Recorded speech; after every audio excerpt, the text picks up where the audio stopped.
नमस्कार। प्रवास साक्षी news network के खास कार्यक्रम शौर्य पथ में आप सभी का स्वागत है। इस सप्ताह हम बात करेंगे अमेरिका में हुए सत्ता परिवर्तन की, इजराइल हमास संघर्ष विराम की, रूस यूक्रेन युद्ध की और पाकिस्तान चीन संबंधों की। इन सब मुद्दों पर हमारे साथ बातचीत के लिए उपस्थित हैं ब्रिगेडियर श्री DS त्रिपाठी जी, सेवानिवृत्त। सर, कार्यक्रम में आपका बहुत बहुत स्वागत है। सर, अमेरिका की ही, क्योंकि इस समय पूरी दुनिया में चर्चा का विषय अमेरिका है, वहाँ का नया शासन प्रशासन है। तो डोनाल्ड ट्रंप ने अमेरिका की कमान संभाल ली है और आपने भी शायद वो तस्वीर देखी हो कि उन्होंने तलवार हाथ में ले रखी है। बिल्कुल जी। तो वो अब वो तलवार भी हाथ में ले ली है। आते ही कई सारे एग्जीक्यूटिव ऑर्डर्स भी उन्होंने साइन कर दिए हैं, दिखाया भी है मीडिया को मैंने क्या साइन किए हैं।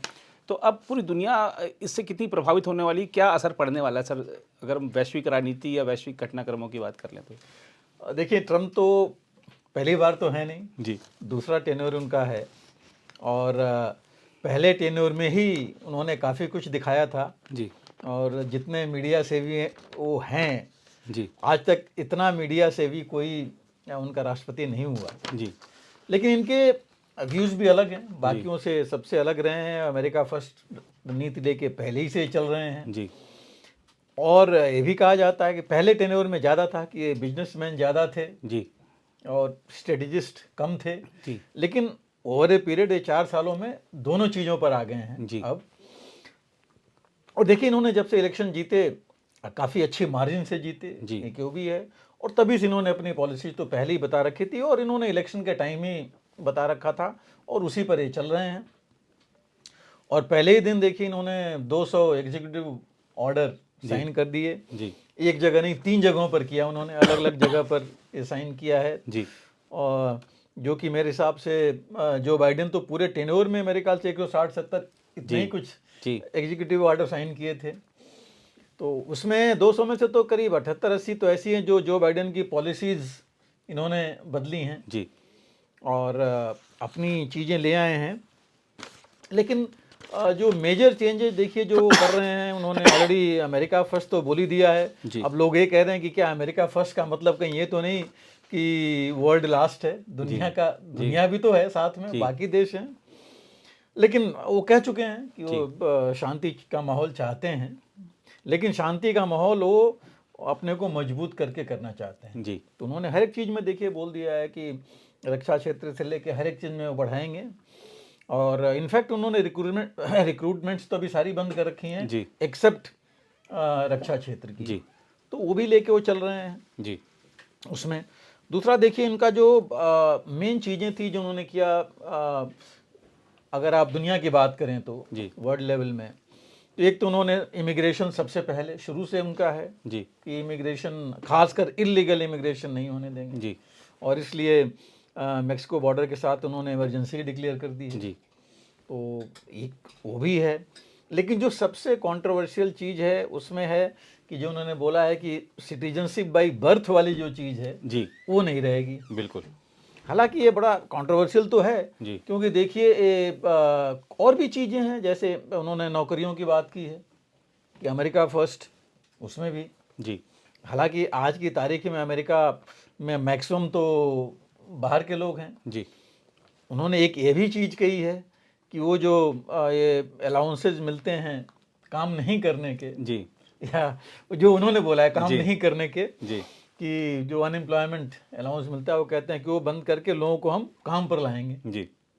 तो कुछ अब ऐसी चीज़ें थोड़ी कंट्रोवर्शियल हैं क्योंकि देखिए ये जो अमेरिका फर्स्ट की पॉलिसी है हर जगह ठीक है, लेकिन जहाँ तक नौकरियों और बाकियों में आती है उसमें इनके यहाँ एक है पॉलिसी, DEI की पॉलिसी थी जिसमें जो कहता है कि डिस्क्रिमिनेशन और इक्वलिटी और या डाइवर्सिटी इक्वलिटी और इंक्लूजन, इन 3 चीज़ों हैं। मतलब सबको पहले जो ये 1965 की पॉलिसी है, आई थिंक लिंडन जॉनसन की पॉलिसी, जिसमें था कि भाई हम कोई डिस्क्रिमिनेशन नहीं करेंगे किसी नेशनलिटी के लिए, किसी कास्ट, किसी रिलीजन और किसी ऐसी चीज़ों को लेकर के नौकरियों में एम्प्लॉयमेंट के लिए था कि कोई डिस्क्रिमिनेशन नहीं होगा। तो अब वो अगर नेशनलिटी पर आएगा डिस्क्रिमिनेशन तो वो भी चैलेंज हो सकता है। बाई बर्थ वाला जो है, जो इन्होंने बोला है कि नेशनलिटी नहीं होगी, वो भी चैलेंज हो सकता है। इनफैक्ट ऑलरेडी लोग कोर्ट में चले गए हैं इन चीज़ों को लेकर के। तो कुछ चीज़ें हैं ऐसी जो कि प्रॉब्लम कर सकती हैं बाकी लोगों को, और जो नौकरी के लिए लोग बाहर वाले लोग हैं, क्योंकि देखिए मैक्सिमम लोग वहाँ पर खासकर स्किल्ड वर्कर्स जो हैं वो जी। बाहर के हैं, वहाँ के हैं नहीं। तो ये कुछ चीज़ें हैं जिनका असर अभी बाद में पता लगेगा। जैसे मैंने कहा रिक्रूटमेंट तो उन्होंने बंदी कर रखी है, जी। वो भी बाद में पता लगेगा। रिक्रूटमेंट के उन्होंने अपने डिपार्टमेंट के लोगों को कुछ डिपार्टमेंट से बता रखा है कि इनको जो है अभी काम पर नहीं आएंगे, जी। घर पर उनको हम रहेंगे, पे देंगे, और उन्होंने बोला कि पूरा ओवरऑल करने के लिए। जी। तो ऐसे भी कुछ चीज़ें लेके चल रही हैं। जुडिशरी का देखिए, उनसे काफ़ी तंग थे, जी। तो उसमें भी ये कुछ ना कुछ रिफॉर्म करेंगे। तो ये सब चीज़ें ये लेके चल रहे हैं। कुछ और चीज़ें जो इन्होंने बोली हैं वर्ल्ड लेवल पर, तो इन्होंने इजराइल के बारे में बोला ही, इन्होंने पहले भी बोल चुके थे, और अभी जब पूछा गया तो वहाँ भी इन्होंने कहा कि लेकिन एक सेंटेंस उन्होंने जो बोला इस जो सीज फायर हुआ है उसके बारे में, कि कितना चलेगा ये नहीं कह सकते जी। उसके ऊपर। जी। तो वो भी थोड़ा डाउटफुल हो लगता है। और दुनिया में देखिए दो चीज़ें, जैसे मैंने कहा पिछले टेन्योर में तो एक बिजनेसमैन लगा था कि ज़्यादा हैं, बट इस बार वो इकोनॉमिक्स मतलब बिजनेस और मिलिट्री पावर, जी। या पावर मैं कहूँगा, दोनों लेके चलेंगे। जी। मतलब स्ट्रेटजिक कहिए या मिलिट्री पावर और इकोनॉमी दोनों लेके चलेंगे, और दोनों से इन्फ्लुएंस करेंगे। मेक्सिको के लिए देखिए उन्होंने बोल दिया है ऑलरेडी, मेक्सिको और कनाडा का भी नाम लिया है उन्होंने जी। टैरिफ्स के लिए। जी। यूरोपियन यूनियन को भी यही बोला है जी। टैरिफ्स के बारे में। ये भी उनको पहले ही वो बोल चुके हैं कि इन्होंने अपने डिफेंस पर कम से कम 5% जीडीपी का खर्च करना चाहिए। तो ये सारी चीज़ें हैं जो कि ये लेके चल रहे हैं, और उन्होंने ये भी कहा कि ये पैसा वापस लाएंगे अमेरिका का। जी। तो उन्होंने ऑलरेडी एक अलग से सर्विस बनाई दी है जो एक्सटर्नल रेवेन्यू वाली है, कि बाहर से रेवेन्यू कैसे आएगा। जी। तो काफ़ी चीज़ें वो लेके चल रहे हैं, लेकिन कैसे करते हैं वो भी देखना पड़ेगा। अभी देखिए आते ही उन्होंने 1500 पार्डन उन्होंने कर दिया अपने जी। ऑफिस से, खास करके जितने लोग कैपिटल जनवरी हिल वाले। 4 से, हाँ, इनके जी। जो हारने के बाद पिछले इलेक्शन में 2020 में नवंबर में हुआ था, और जो जनवरी में इनके सो कॉल्ड जी। वहाँ भीड़ थी, रॉयट थी, जी। जितने लोग थे उनको पार्डन कर दिया। जी। और वही चीज़ इन्होंने देखिए 2-3 चीज़ें कही थी पहले, कि अफगानिस्तान का विड्रॉल इन्होंने कहा कि जिन लोगों ने किया उनके ऊपर एक्शन लेंगे। जी। तो ये सारी चीज़ें थी जिसको कि जो बाइडेन जाने से पहले उन्होंने भी प्रेसिडेंशियल पार्डन दिया है जी। अपने स्टाफ को, परिजनों और को चीफ भी। ऑफ स्टाफ थे, जी। खुद के फैमिली के लोगों को जी। भी दिया है। जी। तो ये सब चीज़ें हैं जो कि उन्होंने किया है। हालांकि बाकी जगह कहीं होता तो अलग ही इसका मायने निकाला जाता, जी। लेकिन चूंकि अमेरिका है तो वहाँ बहुत ज़्यादा कुछ इसके बारे में बात नहीं आ रही हैं। लेकिन देखिए कुछ भी हो, ये ओल्डेस्ट प्रेसिडेंट हैं, जी। 82 ईयर्स, और अभी ऑफिस में जो बाइडेन तो 78 में थे, उनको बोला जाता था कि वो सुन नहीं पा रहे या जी। उनकी मेंटल प्रॉब्लम है। लेकिन ये देखिए ये फिक्स्ड अपने जो आइडियाज लेके आए थे, जिनका इन्होंने अपने इलेक्शन के टाइम बोला भी था कैंपेन में, जी। उसी को लेके चल रहे हैं। उसमें इन्होंने कोई कमी नहीं की है। और 2-3 चीज़ें पहले भी इन्होंने किया था। पेरिस क्लाइमेट ट्रीटी से बाहर हो गए हैं, जी। WHO से बाहर हो गए। पिछली बार इन्होंने यही किया था जब जी। इनके प्रेसिडेंट थे, कि WHO जो है ये उन्होंने कहा कि ये तो पेंडेमिक और बाकी चीज़ों के लिए कुछ कर ही नहीं रहा है। जी। तो ये वहाँ से बाहर हो गए। तो ये पेरिस क्लाइमेट का भी उनका ये था। अभी भी वो इन्वायरमेंटल इश्यूज लेके कह रहे हैं कि अमेरिका में इसकी वजह से प्रोग्रेस नहीं हो रहा है, जी। इंडस्ट्री नहीं लग रही है, बाकी चीज़ें नहीं लग रही हैं। तो ये कुछ चीज़ें हैं जो ये लेके चल रहे हैं। और वर्क फ्रॉम होम इन्होंने अपने यहाँ ख़त्म कर दिया है जी। कि वो भी नहीं करेंगे। 2 चीज़ें जो मुख्य थी, देखिए इजराइल का तो इन्होंने मेरे ख्याल से वेट एंड वॉच पॉलिसी कर रहे हैं, जी। लेकिन हमास को क्या होगा उसको वार्निंग तो ये पहले ही दे चुके हैं जी। कि अगर कुछ हुआ तो खासकर होस्टेजेस को तो ये बहुत बुरा हाल होगा। जो यूक्रेन का है, रूस यूक्रेन का, वहाँ पर इन्होंने पहले कहा कि 1 दिन में बंद हो जाएगा, लेकिन 1 दिन अब वो ख़त्म हो गया। जी। इनके भी जो बाकी लोग भी कह रहे हैं कि भाई समय लगेगा, कोई कहता है 100 दिन कम से कम, कोई 6 महीने तक का समय कह रहा है। हालांकि इन्होंने ज़रूर कहा है कि मॉस्को इज डिस्ट्रॉइंग रसा, मतलब पुतिन खुद रसा को रूस को जो है नुकसान पहुंचा रहे हैं। उन्होंने कहा कि वो पीस डील कर लें, लेकिन पुतिन साफ इनकार कर चुके हैं कि युद्ध विराम नाम की कोई चीज़ नहीं है जी। वो प्रॉपर डील चाहते हैं। तो ये सब कुछ चीज़ें हैं जहाँ की थोड़ी प्रॉब्लम्स उनको हैं। टिकटॉक को उन्होंने जो बंद कर दिया था पिछले उसमें, उनके सुप्रीम कोर्ट ने भी बंद कर दिया, लेकिन अब उन्होंने उसको 75 डेज और दे दिया है जी आगे बढ़ने के लिए। और सबसे देखिए 2-3 मेन चीज़ें हैं कि वो जो पनामा कैनाल के बारे में जो उन्होंने स्टेटमेंट दिया है कि हम वापस लेंगे। उन्होंने ग्रीनलैंड को कहते हैं कि हम लेंगे अपने में जी। कनाडा को तो खैर वो जो है बोल ही चुके हैं। तो कुछ चीज़ें हैं जो ऐसे लेकर के कि जो इनके फिक्स्ड आइडियाज़ हैं उनको इन्होंने ऑलरेडी उस पर चल रहे हैं, और पहले दिन से उन्होंने बोला भी है कि इम्प्लीमेंट करना शुरू कर देंगे, और वो कर रहे हैं, उसके ऊपर जा रहे हैं।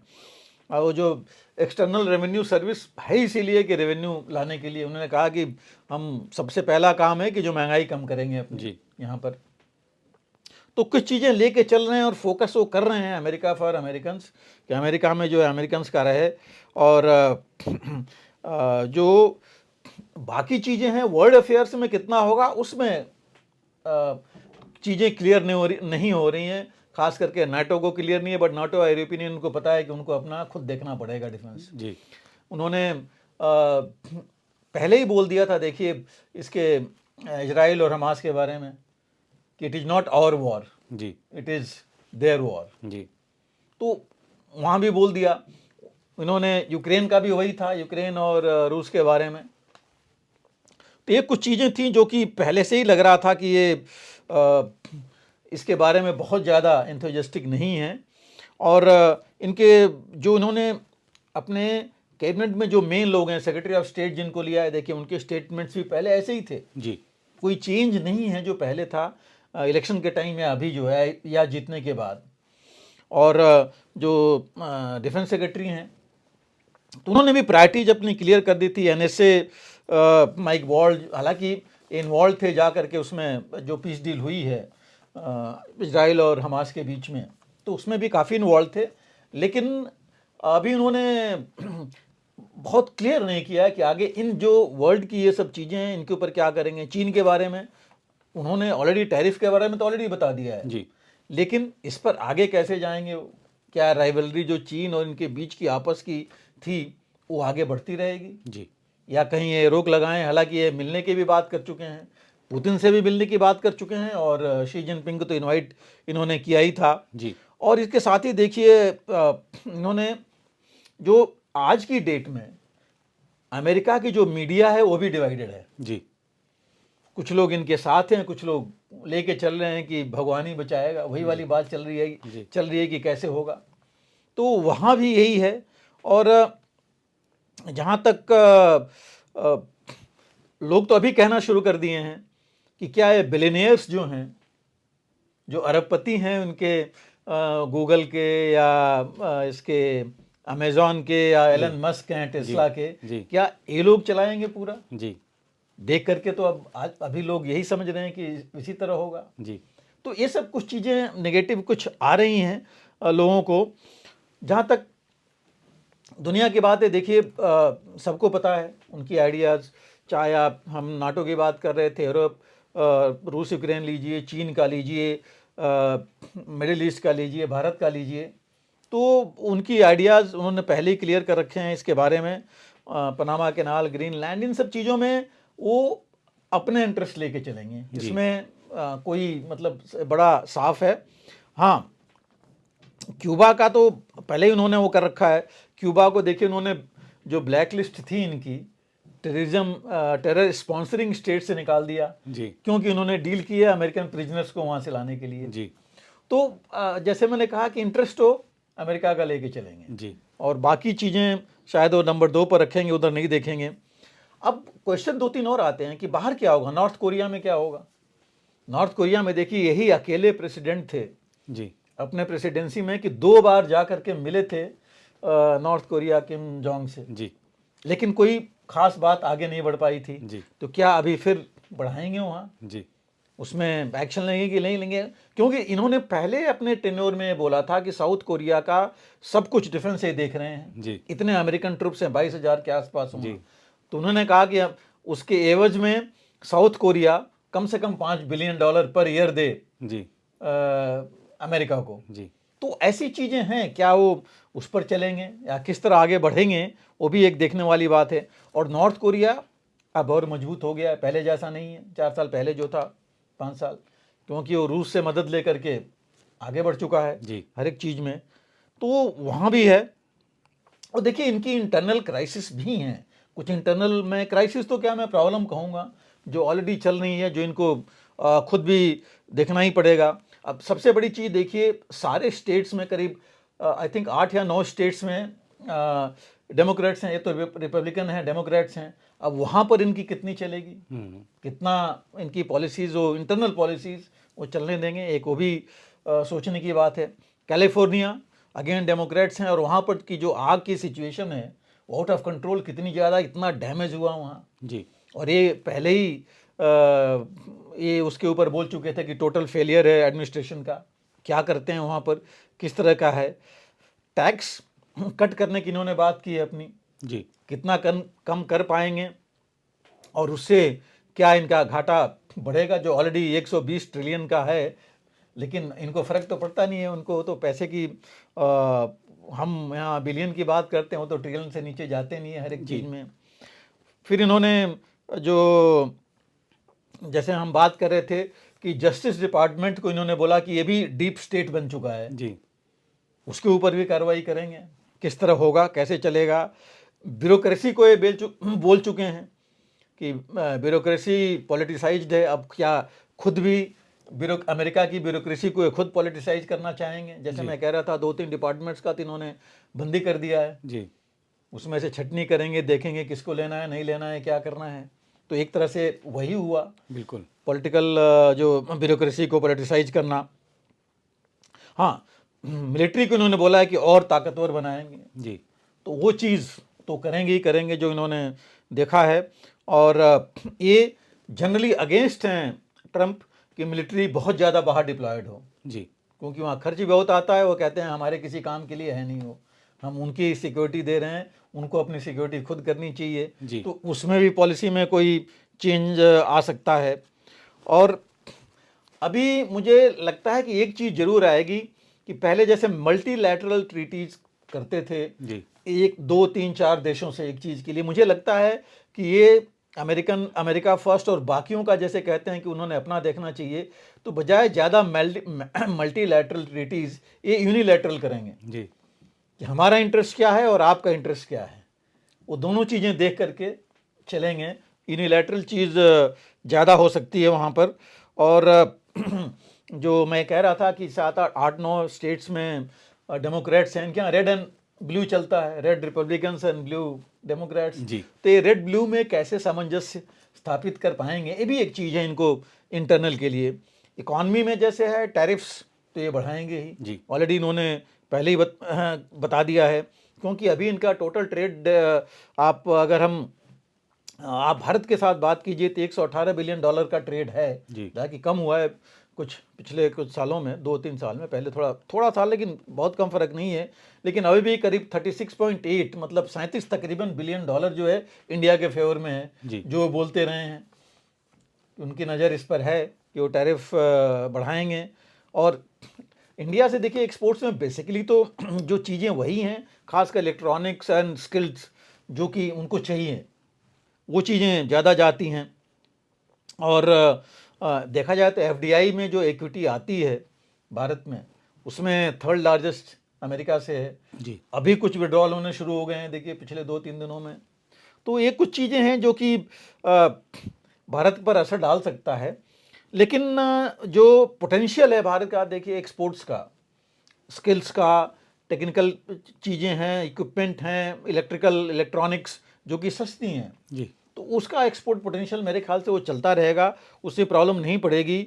और जहाँ तक मिलिट्री का है, भारत के साथ कई पैक्ट्स हुए हैं। एक जो सबसे बड़ी चीज़ है, मुझे लग रहा है कि अगर जल्दी हो जाएगा, जो जी इंजन्स आने थे जी तेजस मार्क 2 के लिए, जी वो होना चाहिए, नहीं तो वो तो बहुत सालों से लटका हुआ है देखिए उसके हिसाब से। और भी अपाचे और बाकी एयरक्राफ्ट्स की हैं, तो उन चीज़ों पर मुझे लगता है कि सहमति रहेगी, क्योंकि ऐसे बारे में उन्होंने कुछ ऐसी चीज़ें बताया नहीं हैं। और मिलिट्री एक्सरसाइजेज हम उनके साथ करते रहे हैं, क्योंकि भारत का महत्व ट्रंप के लिए, अमेरिका के लिए और बहुत ज़्यादा है। इंडियन ओशन में उनका जो जिस तरह से चीन आगे बढ़ रहा है, जी ओवरऑल चीन ही उनको उनके सामने खड़ा हो रहा है। तो उसको अगर वो चाहेंगे कि चीन के ऊपर थोड़ा अंकुश लगे, तो भारत ही है जो ऐसा कर सकता है। और इसके लिए मुझे लगता नहीं कि बहुत ज़्यादा वो भारत के ऊपर प्रेशर डालेंगे इकोनॉमी और मिलिट्री के हिसाब से। तो वो मेरे ख्याल से आगे चलता रहेगा, क्योंकि क्वाड में ज़रूरत है, इंडो पैसिफिक में भारत की ज़रूरत है, इंडियन ओशन तो है ही। जी तो इन चीज़ों में मुझे लग रहा है कि इंक्लूडिंग रीजनल पॉलिटिक्स में, देखिए रीजनल पॉलिटिक्स या आप ग्लोबल साउथ में कहिए, तो भारत की ज़रूरत उनको पड़ेगी। जी तो भारत को तो लग रहा है कि वो लेके चलेंगे साथ में, बहुत ज़्यादा प्रेशर नहीं पड़ेगा। लेकिन फिर भी जहाँ तक अमेरिका फर्स्ट वाली अगर बात करेंगे, तो कहीं ना कहीं वो चाहेंगे कि भारत से, और क्योंकि वो पहले कह चुके हैं कि भारत बहुत टफ नेगोशिएटर है, जी तो ऐसी इन चीज़ों को लेकर के वो चलेंगे। और जहाँ तक वर्ल्ड लेवल की बात है, वर्ल्ड में मुझे लगता है कि अभी लोग या तो बहुत क्लोज जाएंगे इनके, और लोगों अब बाकी जो देश हैं उनको अपना सोचना पड़ेगा जी कि या अमेरिका को क्या दे सकते हैं कि ट्रंप उनको देंगे। जी तो ये नीति लेके चलेंगे। लेकिन जिस तरह की इन्होंने पॉलिसी बना रहे हैं, दो तीन मतलब जो कुछ हैं, चार पांच पॉलिसीज़ हैं जो कि चैलेंज हो सकती हैं, जो कि वर्ल्ड बाकी लोगों के हित में नहीं है, लेकिन ये हमें अमेरिका के हित को लेके चलेंगे। और जब ये चीज़ आ जाएगी, तो मुझे नहीं लगता कि बाहर भी लोग वो ऐसे चीज़ों में नहीं पड़ेंगे। रूस यूक्रेन ऐसी, इजराइल और हमार जहाँ भी अमेरिका इन्वॉल्व हुआ था पहले, वो युद्ध हम लोगों ने पहले ही कहा था कि कभी जल्दी ख़त्म नहीं हुआ है। जी तो शायद वो मीडिएशन की पॉलिसी ज़्यादा लेंगे कि कहीं डिफरेंसेज हों और जल्दी सॉल्व हों। जी सर, संघर्ष विराम के बाद गाजा और इजराइल में क्या हालात हैं? मैं आज एक खबर भी देख रहा था कि इजरायली जो आर्मी चीफ हैं उन्होंने रिजाइन कर दिया है। जी बिल्कुल। ये देखिए, डील तो 15 महीने बाद एक डील हुई है। जी कई डील्स पहले भी हुई थी जिसकी हम बात कर चुके हैं और चली नहीं। और लगभग ये पुरानी डील थी, जो मई वाली डील थी जिसमें 3 फेज में होना था, तकरीबन वही है। और ये भी डील 19 तारीख से लागू हुई है, जो कि 2-3 घंटे लेट हो गई, क्योंकि उस समय तक लिस्ट नहीं दिया था हमास ने, जिनको रिलीज़ करना है। पहले तो जो 33 हैं, और उस दिन इजराइल ने भी गाजा में फिर काफ़ी बॉम्बिंग की और करीब 26 लोग मारे गए थे उस दिन। जी तो ये चीज़ उस समय चलती ही रही थी। लेकिन इन्होंने 19 को ही रिलीज़ किया। 3 जो फीमेल उनके हॉस्टेजेस थे उनको रिलीज़ किया है। और इन्होंने 90 पैलेस्टीनियंस को, जो प्रिजनर्स थे, उनको रिलीज़ किया है। और अभी इन्होंने जो अगले 6 हफ्ते हैं उसमें इन्होंने रिलीज़ करना है। और लेकिन अभी भी पूरी डिटेल्स सामने नहीं आई हैं, कितने हैं, किसको रिलीज़ करना है। करीब 33 को कहा जा रहा है कि 33 अभी रिलीज़ करेंगे 96 में से। और ये तकरीबन 1900 पैलेस्टीनियंस प्रिजनर्स को रिलीज़ करेंगे, इजराइल रिलीज़ करेगा। तो ये जो है चीज़ें चल रही हैं। आईडीएफ मॉनिटरिंग इसकी इजिप्ट में होनी है। इजिप्ट में कतर, इजिप्ट, यूएस के रिप्रेजेंटेटिव और यूएनओ मिल करके मॉनिटर करेंगे। और इसमें आईडीएफ ने, हालांकि देखिए ये भी था कि वापस आएंगे। डील की कुछ चीज़ें हमने पिछले हफ्ते बताई थी। इसमें है कि पैलेस्टीनियंस वापस आएंगे गाजा में, लेकिन आईडीएफ को विड्रॉ करना है और साइड में जाना है किनारे उसके लिए। बट पूरे इन्होंने विड्रॉ नहीं किया है। और इन्होंने साफ बता दिया है कि जो बफर जोन है, बफर जोन में कोई नहीं आएगा, वो खाली रखा जाएगा। तो एक कुछ चीज़ें हैं जो कि अभी भी बहुत साफ नहीं है।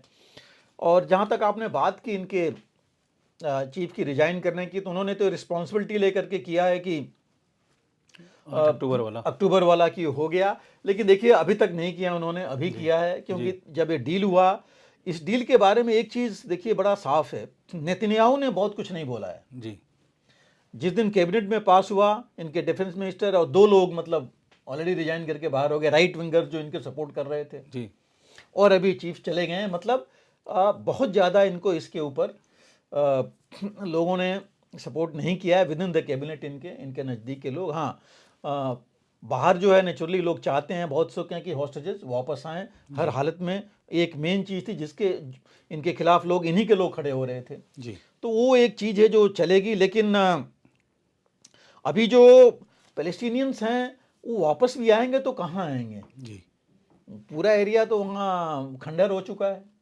75% एरिया। वो आ करके करेंगे क्या, कहाँ जाएंगे, किस तरह जाएंगे? दूसरी चीज़, इस डील में हमास की जो पुलिस है वो कंट्रोल करेगी उनका आना जाना। अब हमास इसमें कैसे आएगा, क्या करेगा, क्या या इजराइल कंट्रोल करेगा, ये भी अभी ग्राउंड पर कैसे होगा वो बड़ा क्लियर नहीं है। जी और ये जो डेडिकेटेड ऑपरेशन सेंटर है इजिप्ट में, जिसकी मैं बात कर रहा था कि जो मॉनिटर करेगा, वो कैसे करेगा? जी ग्राउंड पर कौन देखेगा, किस हिसाब से करेंगे, कैसे मॉनिटर करेंगे? और इसमें जो डील है अभी भी बहुत ज़्यादा किसी ने बात नहीं की है। लेकिन सबसे बड़ी चीज़ है कि इससे पहले कि हम थोड़ा आगे जाएं डील के बारे में, देखिए डील्स पहले भी हो चुकी हैं, हम बात कर चुके हैं इसमें। नवंबर, जब अक्टूबर में शुरू हुआ था तो नवंबर में एक पीस डील होनी थी, और नवंबर वाले जो पीस डील थी उसमें था कि हॉस्टेजेस वापस आएंगे। 200 आए थे, कुछ उनके वापस गए थे, जाने थे, हुए, लेकिन ये डील हो नहीं पाई क्योंकि ये डील रुक गई नवंबर में ही इजराइल में। देन मई में फिर हुआ था। जी मई जो दूसरी डील थी 2024 में, उस बारे में, और वहाँ पर था कि 3 फेज की डील होगी। ये डील लगभग लग रहा था कि हो जाएगी, लेकिन जब इस्माइल हानिये मारा गया फिर वो ये डील रुक गई, वो भी नहीं हुई उसके बाद। और चौथी डील जो है ये अभी हुई है, तो ये कितनी चलेगी? क्योंकि जो रिकॉर्ड है इजराइल का पहले का, हमास के साथ, हिजबुल्लाह के साथ कोई डील पूरी चली नहीं है। जी लेकिन जैसे हमने कहा कि भारत तो शांति का समर्थक है, हम चाहते हैं कि शांति हो, तो चलनी तो चाहिए। लेकिन इसके बीच में देखिए अभी बहुत इंटेंस पॉलिटिक्स, जैसे मैंने कहा, विद इन इजराइल भी है कि जब लेके चले थे आपकी हमास का खात्मा करना है, खात्मा तो आप कर नहीं पाएंगे, जी न कर पाए। दूसरा, जो अरब के देश हैं उन्होंने बहुत ओपनली, किसी ने डील का समर्थन नहीं किया है। जी धीरे शब्दों में सबने बोला कि हाँ होना चाहिए, ठीक है, लेकिन बहुत ओपनली कोई आया नहीं है। और अमेरिका की जो चेंज हुई है, सबको पता है कि हम ट्रम्प प्रो इजराइल तो हैं, उन्होंने बड़ा साफ बोला है जी कि उन्होंने हेल टू पे बोला था हमास के लिए कि अगर होस्टेजेस को कुछ हुआ जी तो वो जो चीज़ें हैं वो कैसे करते हैं आगे आने के बाद, ये चीज़ अभी बहुत साफ नहीं है। लेकिन इसमें थोड़ी सी चीज़ देखिए, अगर मैं ये कहूँ कि ये फ़ायदा किसका है, जी इस डील से फ़ायदा किसको है? मेरे हिसाब से तो इजराइल को थोड़ा फ़ायदा है कि कुछ इनके हॉस्टेजेस आ जाएंगे। जी लेकिन जिस एम को ये लेके चले थे कि हमास को खात्मा करेंगे, वो पॉसिबल नहीं है। जी पिछले बार हमने बताया था दर्शकों को कि देखिए जो पिछले सेक्रेटरी ऑफ स्टेट थे एंटोनी ब्लिंकन, वो आए थे उधर और उन्होंने प्रेस कॉन्फ्रेंस में कहा था कि हमास तो तकरीबन 8,800 लड़ाके और अपने जो है उनको शामिल कर चुका है जी इस बीच में। और अभी अगर देखा जाए तो गाज़ा का मुख्य मुद्दा था, नेतन्याहू ने कहा था कि हम हमास को इस पर दोबारा नहीं आने देंगे, जी खात्मा करेंगे उसका। अब जो है गाज़ा पर अगर ये पीछे हटेंगे, बाहर जाएंगे, तो कौन करेगा? बिकॉज गाज़ा का जो पर शासन तो हमास ही कर रहा था, जी गवर्नमेंट उसी की थी।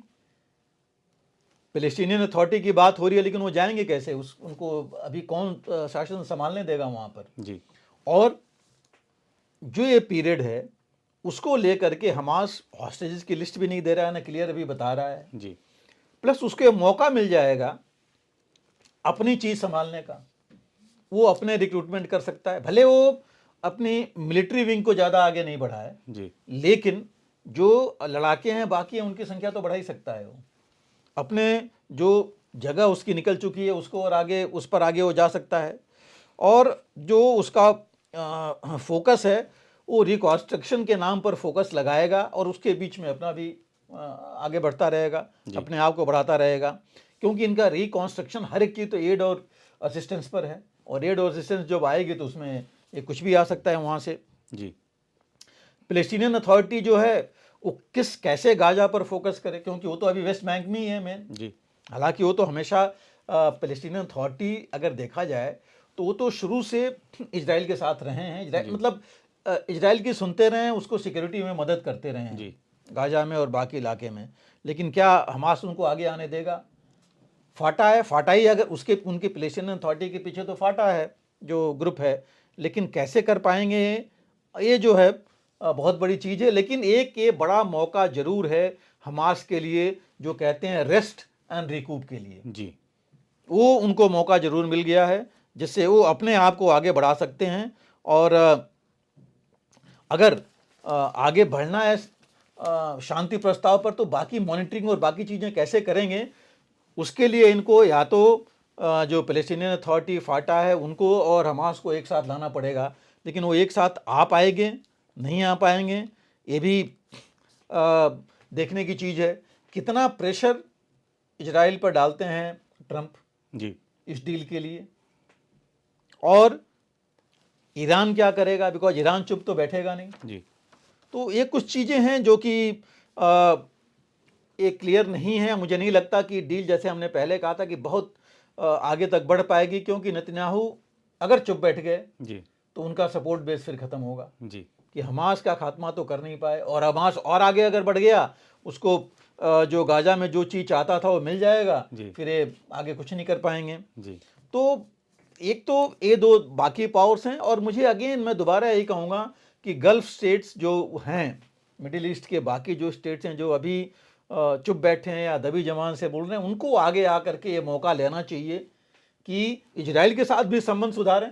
जी, और पैलेस्टीनियंस, मैं हमास या उसकी पैलेस्टीनियन अथॉरिटी की नहीं बात कर रहा हूँ, मैं पैलेस्टीन के लोगों की बात कर रहा हूँ कि जो इतने करीब 47,000 मारे गए जो कहा जा रहा है, और जो अनअकाउंटेड फॉर हैं वो ज़्यादा ही हैं, 1 लाख से ऊपर हैं, प्लस जितने घायल हैं 2 लाख के आसपास, उनकी मदद के लिए, जितना डिस्ट्रक्शन हो गया है उसकी ठीक करने के लिए वो पैलेस्टीनियंस के लिए आगे आएँ, और इसके लिए अगर ज़रूरत है तो बातचीत करके इसको समस्या को हल करें, क्योंकि सिर्फ ये पीस डील से मुझे नहीं लगता कि सब कुछ हासिल हो पाएगा। जी, बिल्कुल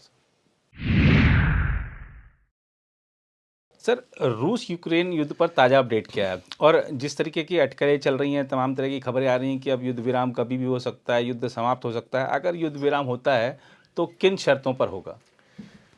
नहीं जी, देखिए हम लोग तो पहले से कहते आ रहे हैं, और एक चीज़ बड़ी साफ थी जो हम पिछले 4-5 महीनों से कहते आ रहे हैं कि रूस पूरा सक्षम है जी, कम से कम 2025 के आखिरी तक युद्ध लड़ने के लिए। जी, उसको इसमें उस मामले में मजबूती, उसके पास इक्विपमेंट सब कुछ है, इनके पास कमी जरूर है। पहली चीज तो ये थी, और इसी का देखिए रूस रुक नहीं रहा है जी, वो अपने अटैक जारी रखे जी।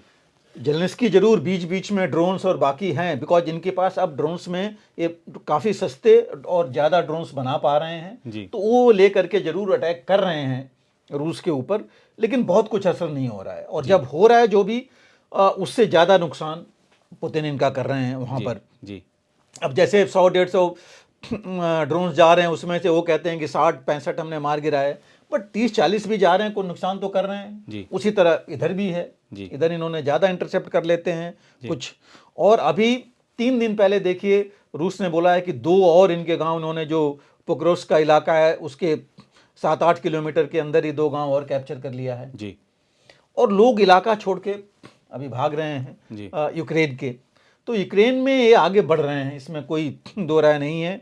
और यूक्रेन जो है देखिए 2025 में एक तरह से देखा जाए तो यूक्रेन में रह किया गया है, वहाँ खंडहर पूरा है जी, और मैं कहूँगा कब्रगाह है जी, सबसे ज़्यादा यही है जी। सब कुछ तो डिस्ट्रॉय हो रखा है। तो अब आप कितना जो है इन सब चीज़ों को आगे लेकर के चलते रहेंगे, डेथ एंड डिस्ट्रक्शन, जी यही हुआ है जी अभी तक, और वही होता जा रहा है।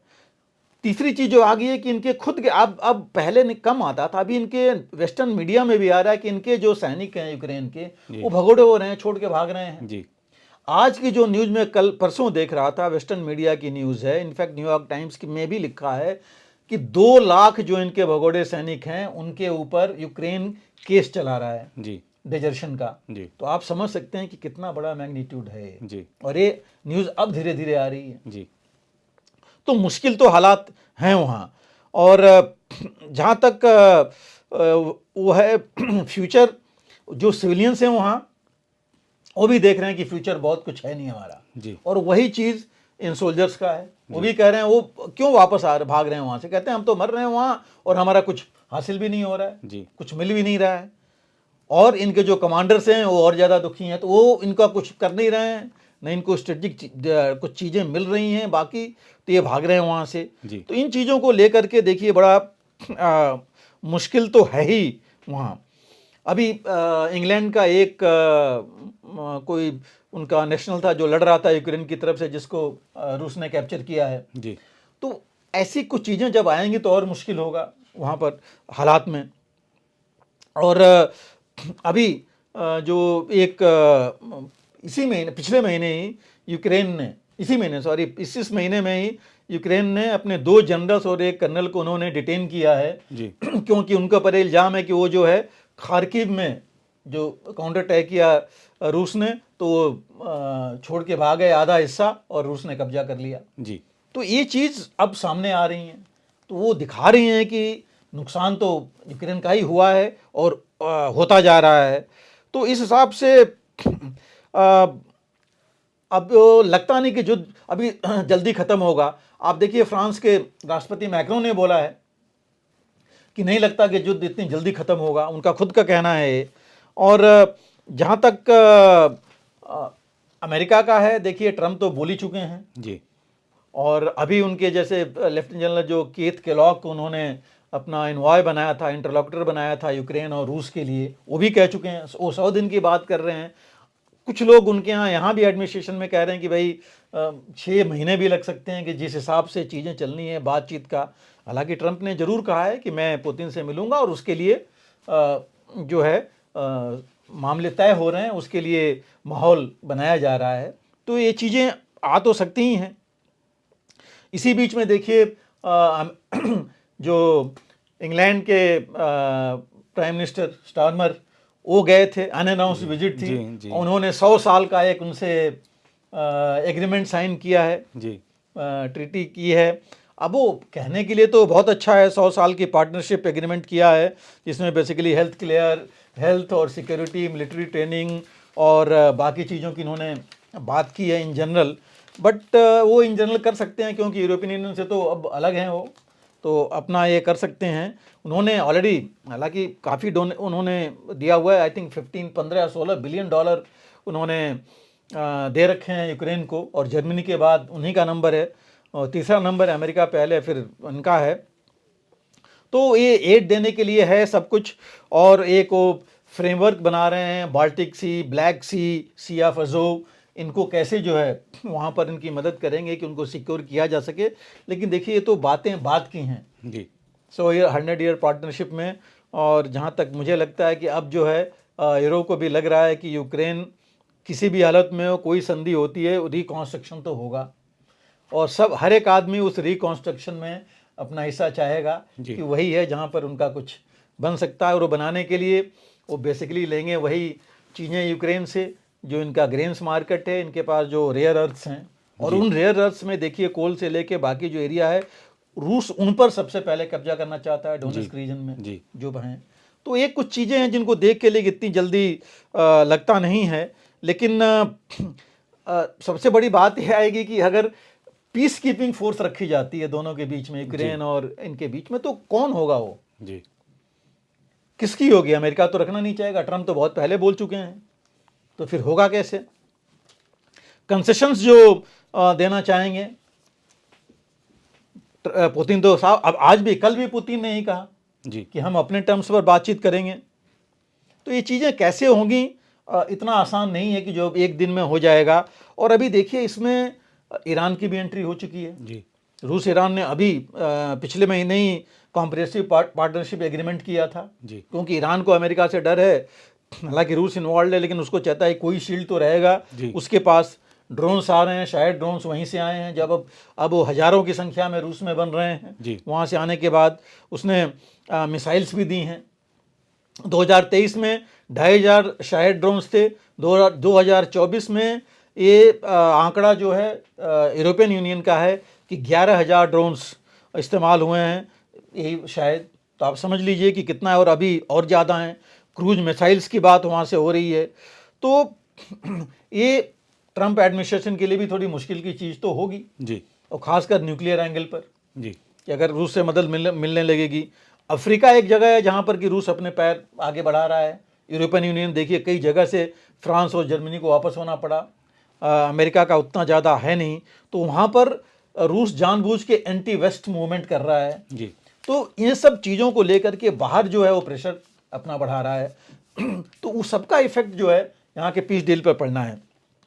और जहाँ तक हर एक आदमी यही कह रहा है कि बहुत जल्दीबाजी में तो ये चीज़ होने की नहीं, बिकॉज पुतिन वो अपना कम से कम पूरा यूक्रेन का तो नहीं, लेकिन जो की एरियाज़ हैं वो एम लेके चलेंगे कि जल्दी से जल्दी उसको कैप्चर करें। उन्होंने साफ बोला है कि भाई अगर बात करनी है तो हम अमेरिका से ही बात करेंगे और तीसरा कोई नहीं होगा या दूसरा कोई नहीं होगा। जी। यूक्रेन से वो बात करेंगे नहीं वो यूरोप से किसी को चाहते हैं। तो और ट्रम्प बोल चुके हैं कि पुतिन को डील करनी चाहिए। जी। पुतिन साफ कहते हैं कि हम डील या सीज फायर नहीं करेंगे, हम एक मुश्त जो है पीस की बात करेंगे, लेकिन अपने शर्तों पर। जी। तो ये कुछ चीज़ें हैं जो लेके चलेंगे। और देखिए फ्यूचर अगर है तो फ्यूचर जो है इस लड़ाई का ऑब्जेक्टिव पर है कि किसका क्या ऑब्जेक्टिव है, एम क्या है। पुतिन का एम हम जानते हैं, यूक्रेन का एम अब आ गया कि किसी तरह रोकें। जी। और अमेरिका का एम, नाटो का एम अब मुझे नहीं लगता कि कुछ एम रह गया है, क्योंकि उनको अब डर ही है कि ज़्यादा आगे बढ़ेगा तो उनको भी नुकसान होगा, डर है उनका। तो ये कुछ चीज़ें हैं वो लेके चल रहे हैं।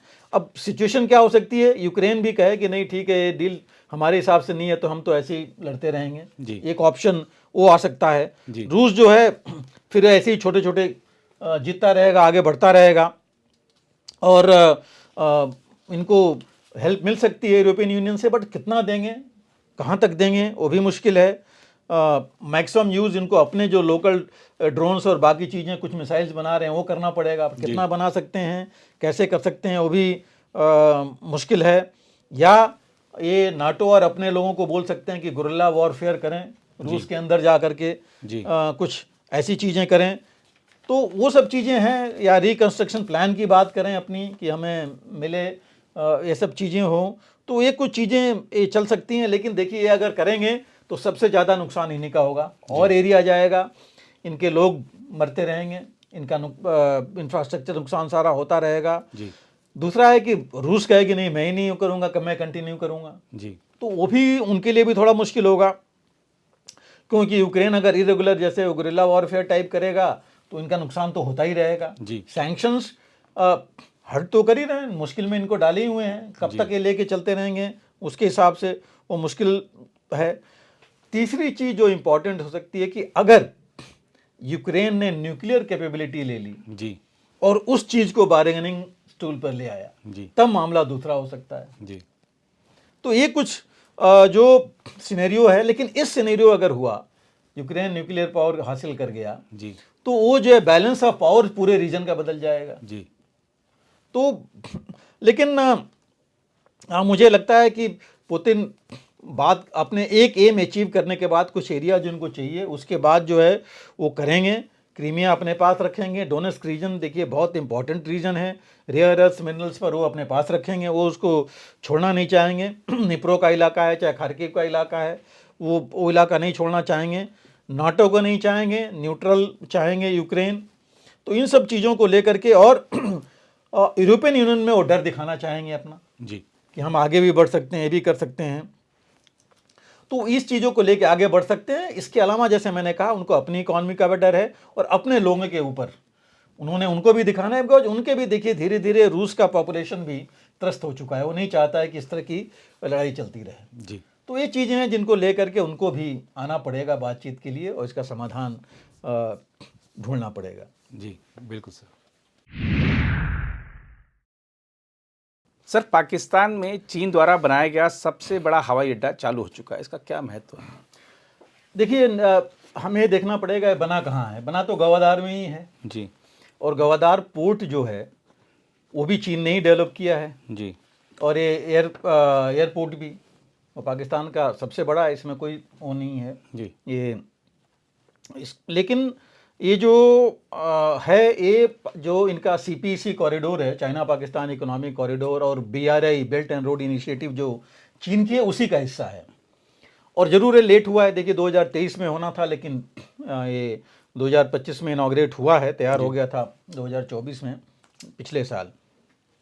और इसकी ये कोई नई नहीं है, देखिए इसके लिए 2000 एक्चुअली तो 2019 में शुरू हुआ था जी। जो इनके बीच में एग्रीमेंट हुआ था उसके हिसाब से 2019 में शुरू हुआ था। और हम जानते हैं कि इसके कितना विरोध हुआ बलूचीज के थ्रू, जी। कि बलूचिस्तान प्रोविंस में पड़ता है जी। और BLA बलूच लिबरेशन आर्मी ने काफ़ी विरोध किया, लोकल्स ने बहुत विरोध किया। जी। और आपको याद होगा कि 2-3 मेजर इंसिडेंट्स हुए थे जो चाइनीज नेशनल्स पर अटैक हुए थे। जी। एक बार 2018 में रेस्टोरेंट में हुआ था। जी। 2023 में देखिए बस जो ले जा रही थी जी। इनको चाइनीज़ को, वहाँ गवदार में वहाँ पर जो है ब्लास्ट हुआ था, तो उसमें लोग मारे गए थे। सुसाइड बॉम्ब अटैक 2018 वाला तो सुसाइड बॉम्ब अटैक था, जी। 2023 वाला था। तो इस वजह से इसमें डिलेज होते रही और इस बीच में चीन और पाकिस्तान के बीच मनमुटाव हो गया था सिक्योरिटी को लेके। चीन ने कहा था कि लग रहा था कि वो अपनी आर्मी लगाएगा सिक्योरिटी के लिए, जी। जो बाद में इनके प्राइम मिनिस्टर भी गए और उनके आए फॉरेन मिनिस्टर, बात हुई। तो ये चीज़ें इस वजह से चला और चीन ऑफ कोर्स प्राइमरी इन्वेस्टर है ही है जी। इसमें। और ये जो इवन जो गवादार पोर्ट है जिसके लिए इन्होंने बनाया है वहाँ से कनेक्टिविटी के लिए, ये 2002 में इनकी अंडरस्टैंडिंग हुई थी। जी। और इन्होंने 2008 में FTA भी साइन किया था, फ्री ट्रेड एग्रीमेंट। और उसके बाद इसके ऊपर रेल नेटवर्क जो ये बना रहे हैं, देखिए गवादार से लेकर के और काराकोरम हाईवे जो प्रतिबंधित यही कहेंगे कि भारत जो कहता है कि हमारा क्षेत्र है, उसके बीच में जो काराकोरम हाईवे है उससे कनेक्ट होगा। जी। और देखिए एक बार तो बात ऐसी हुई थी कि जो ये डेवलपमेंट था गवादार का, अमेरिका ने भी इंटरेस्ट दिखाया था काफ़ी पहले, लेकिन वो नहीं चला, चीन बीच में आ गया। और इसके इम्प्लीकेशंस तो हैं कि महत्व तो है। महत्व सबसे बड़ा ये कि अब चीन को सबसे बड़ा है कि एंट्री मिल गई इंडियन ओशन में। जी। वो भी भारत के बिल्कुल इंडियन ओशन में, एक तरह से कहिए कि सेंट्रल एरिया में मिल गई है। जी। इतना बड़ा पोर्ट बना करके वहाँ पर। पोर्ट की देखिए इंपॉर्टेंस है क्योंकि ये पोर्ट पहले पाकिस्तान के पास एक ही मेन पोर्ट था, कराची। जी। 90% उसका इकोनॉमिक एक्टिविटी कराची से होती थी। जी। अब जो है इधर से भी होने लगेगी। तो एक ये चीज़ पाकिस्तान को फायदेमंद है, लेकिन ज़्यादा इस्तेमाल तो अब चीन करेगा। जी।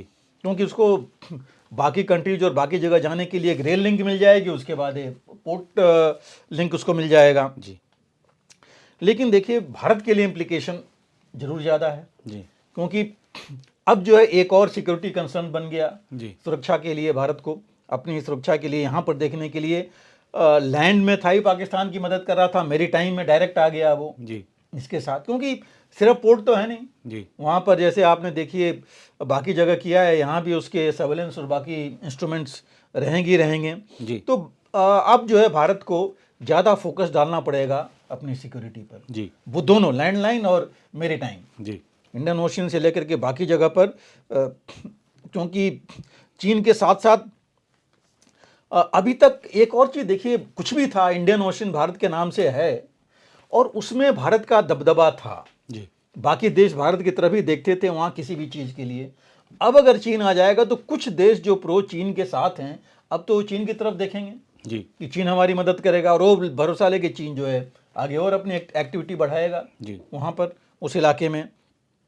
दूसरा, चीन जो है धीरे धीरे सी में भी अपने नोट्स बनाए जा रहा है जी अपनी इन्फ्लुएंस के लिए। जी अमेरिका की इन्फ्लुएंस कम, देखिए सी रूट्स में अभी भी मैक्सिमम इन्फ्लुएंस अमेरिका और वेस्टर्न कंट्रीज का है, जी उसको रूस और चीन दोनों मिलकर कम करना चाहते हैं और इसके लिए नोट्स बना रहा है। जब मैं नोट्स की बात कर रहा हूं तो आप, ये भी एक नोट हो गया गवादार। आप देखिए श्रीलंका में अबन तोता में ऑलरेडी उसने बना रखा है, म्यांमार के साथ भी सितवे में भी वो कर रहा है जी उसके साथ बांग्लादेश में, वहाँ भी उसकी मालदीव्स में देखिए वहाँ भी पहुँच गया था, जी कर ही रहा है वहाँ पर उनके साथ। तो ये जो है मतलब एक तरह से देखें अगर तो चीन इंडियन ओशन को लेकर के अपनी जो नोट्स है, मैं स्ट्रिंग ऑफ पर्ल्स नहीं कहूँगा, स्ट्रिंग ऑफ पर्ल्स तो चल ही रहा है उसका, लैंड BRI उसके हिसाब से ये चलाया जा रहा है वहाँ पर, और अपनी स्ट्रेटेजिक रणनीतिक प्रेजेंस जो है वो स्थापित करना चाहता है जितना पॉसिबल हो सकता है। जी दूसरा, पाकिस्तान के लिए जैसे मैंने कहा कि सबसे बड़ी चीज़ वही है, कराची के से ये इतना बड़ा पोर्ट उसको मिल गया, वहाँ से उसकी चलेंगी 90% ट्रैफिक उधर से ही जाती है पाकिस्तान की, तो ये फ़ायदा तो है। लेकिन दो तीन चीज़ें हैं। अब ये बताइए, उन्होंने कहा कि टूरिज्म ट्रैफिक बढ़ेगा, कौन आएगा गौदार में टूरिज्म के लिए? जी क्या फॉरेन टूरिस्ट आएंगे? जी इंटरनल के बाद तो पैसे ही नहीं है जाने के लिए। जी फॉरेन वाले कौन आएंगे, किस टूरिज्म में आएंगे? जी क्या फॉरेन इंडस्ट्रीज वहाँ पर आएंगी? कोई पैसा लगाएगा उस इलाके में आकर के बाहर से? जी हालात देखते हुए बलूच BLA और बाकी चीज़ों का इनके साथ क्या हुआ चीन के साथ, जी वो हालात देखते हुए कोई वहाँ पैसा कौन लगाएगा? जी तो इनको लार्जेस्ट एयरपोर्ट बनाने में फ़ायदा क्या होगा? 1400 एकड़ ज़मीन पर बनाया है, $60 बिलियन लगे हैं, लेकिन उसका फ़ायदा क्या मिलेगा? जी तो फ़ायदा तो चीन को ही मिलना है, पाकिस्तान को कुछ खास फ़ायदा नहीं मिलना है। नुकसान जरूर बहुत हो गया, इन्होंने अपनी ज़मीन अपनी एक तरह से सुरक्षा दे दी है चीन के हाथ में। जी चीन के डेट ट्राइब डिप्लोमेसी में, जो कर्ज वाली डिप्लोमेसी है, जी उसमें फंस गए हैं जी और इन्होंने बाकी की हालत लग रहा है अभी देखा नहीं है। जी और क्या जो मिलिटेंट ग्रुप्स हैं वहाँ पर, क्या वो शांति वहाँ रहने देंगे? जी क्योंकि वो BLA और बाकी क्या ऐसे करने देंगे? लगता नहीं है कि ये बहुत शांतिप्रिय इलाका रहेगा। जी तो जब शांतिप्रिय नहीं होगा तो बाहर का कोई आएगा नहीं, तो फ़ायदा किसको होगा? हाँ, ये ज़रूर है कि एयर ट्रेवल की जो डिमांड है, अगर देखा जाए, जो ये कह रहे हैं कि बहुत बड़े बड़े एयरक्राफ्ट आ जाएंगे, डिमांड तो बड़ी नहीं तो एयरक्राफ्ट से आएगा कौन वहाँ पर? जी तो यही एक चीज़ है जो कि मुझे लगता नहीं कि पाकिस्तान ने सोचा, खाली उनको लगा कि पैसे आ रहे हैं तो आने दो और चीन की मदद लेके चलो। अभी भारत ने भी, ऐसा नहीं है कि जैसे हमने कहा कि भारत की सुरक्षा की चिंता है, भारत ने अपना बढ़ाया है। चबाहार देखिए, चबाहार देर आए लेकिन दुरुस्त आए, काफ़ी देर से हुआ था जी लेकिन अभी है भारत का वहाँ पर। और चबाहार पोर्ट देखिए, यहाँ से देखा जाए तो सिर्फ 700 750 नॉटिकल माइल्स दूर है, बहुत ज़्यादा दूर नहीं है जी तो उस हिसाब से अगर देखा जाए तो वो भारत के लिए काफ़ी अच्छा है। ईरान के साथ जो स्ट्रेटजिक और इकोनॉमिक पोटेंशियल वहाँ का बहुत ज़्यादा है, जी एक बहुत अच्छा रूट देगा वो भारत को। अफगानिस्तान के लिए, जो पहले पाकिस्तान से होता ही नहीं था एक तरह से, जी और सेंट्रल एशियन रिपब्लिक्स जो बाकी हैं, कजाकिस्तान और बाकी, वहाँ पर। जी और भारत को फ़ायदा होगा कि वहाँ के जो मिनरल्स हैं, बाकी चीज़ें हैं, वो आसानी से भारत में आ जाएंगे। अफगानिस्तान से भी देखिए हमारे संबंध ठीक ही हैं, जी बहुत अच्छे हैं नहीं कहूँगा, ठीक हैं, जो होने चाहिए जी उस हिसाब से ठीक हैं। जी। तो ये एक निकल जाएंगे बाईपास करते हुए पाकिस्तान को, उससे भी काफ़ी फ़र्क पड़ेगा। 10 साल की डील है ईरान से मैनेज करने के लिए, तो उससे भी फ़र्क पड़ेगा। हालांकि एक चीज़ ज़रूर थी कि चूंकि ईरान से है तो सैंक्शंस का डर अमेरिका का है, अमेरिका से। लेकिन आपको याद होगा कि ट्रंप की जो पहली टेन्योर था जी उस समय ट्रंप ने एग्जेम्प्ट कर दिया था भारत को, भारत की रिक्वायरमेंट देखते हुए कि ईरान से डील कर रहा है, फिर भी सैंक्शंस उन्होंने नहीं लगाए थे। तो आशा तो यही रहेगी कि इस बार भी जो है नहीं होगा, क्योंकि ये जो चबहार है, ये जो एक ट्रांसपोर्ट कॉरिडोर बनना है, IMETC, इंडिया और ये मेरीटाइम इकोनॉमिक ट्रांसपोर्ट कॉरिडोर जो बनना है यूरोप को लेकर के, इसका चबहार भी एक पार्ट है जी। तो वो देखा जाए तो उस हिसाब से शायद नहीं होगा। और ये जो कांडला से मैंने कहा चबहार जो है 700-750 नॉटिकल माइल्स है, तो उससे जो है फ़ायदा भारत का रहेगा और भारत का दबदबा इतना ज़्यादा नहीं खत्म होगा, लेकिन मैं कहूँगा सिक्योरिटी कंसर्न तो है जी। इसमें कोई दो राय नहीं है।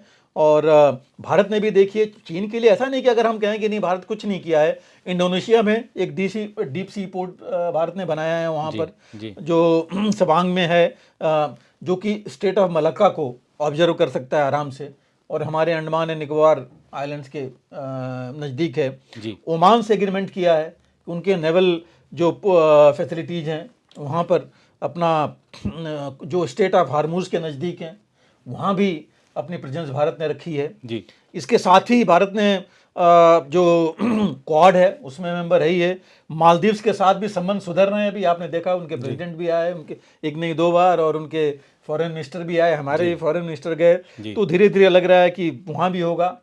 मॉरिशस में और शेलस में भारत ने अपने कोस्टल रडार्स लगा रखे हैं और एक गुड़गांव में भारत ने इन्फो फ्यूजन सेंटर बनाया हुआ है जिसमें 23 कंट्रीज मेंबर हैं और मैक्सिमम यूरोपियन कंट्रीज हैं उसमें जी, और ईरान और बाकी भी हैं। और इसका काम सिर्फ है इंफॉर्मेशन जो लेना पूरे इंडियन ओशन रीजन का जी, पूरे इंडियन ओशन रीजन इंक्लूडिंग बाकियों का भी रियल टाइम इंटेलिजेंस आता है जी। और जो हौतीज के अटैक्स हो रहे थे बीच में रेड सी में, सबसे पहला इंफॉर्मेशन यहाँ से ही बाकी देशों में जा रहा था जी। तो चीज़ें हैं जो भारत भी कर रहा है, लेकिन फिर भी मैं कहूँगा कि हम चीन को कम नहीं आंक सकते। आज की तारीख में चीन की नेवी जो है सबसे बड़ी नेवी है नंबर्स में, अमेरिका से उतनी एडवांस नहीं है लेकिन नंबर्स में आगे है जी। और पाकिस्तान भी उसी का मदद लेकर के 50 शिप्स का बेड़ा करना चाहता है, जो बहुत बड़ी बात है जी। तो हमको ज़्यादा केयरफुल रहना पड़ेगा।